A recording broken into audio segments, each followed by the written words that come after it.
মনে উঠলো এই জন্য বলতেছি। আমি জাপানে 2 বার গেছি। কয়বার?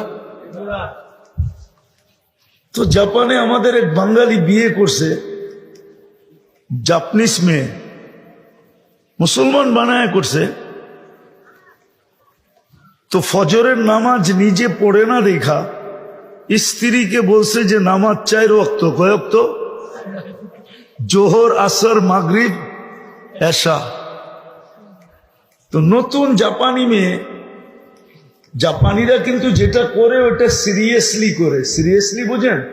খুব গুরুত্ব দিয়ে করে।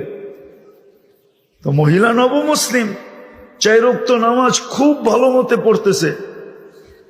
তো একদিন ঘুরতে গেছে আরে বান্ধবীর কাছে। বান্ধবীও জাপানি, তারও বিয়ে হয়েছে এক বাঙালির সাথে, কিন্তু সে একটু দিনদার, ছেলেটা একটু কি, সে 5 ওয়াক্ত নামাজ পড়ে, স্ত্রীও পড়ে। তো যখন বান্ধবীর কাছে গেছে তো বান্ধবী জিজ্ঞাসা করছে, তুই নামাজ কয় ওয়াক্ত পড়িস?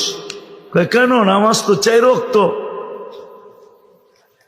তো সে মাথায় হাত দিয়ে বলছে, কে বললো তোকে 4 ওয়াক্ত?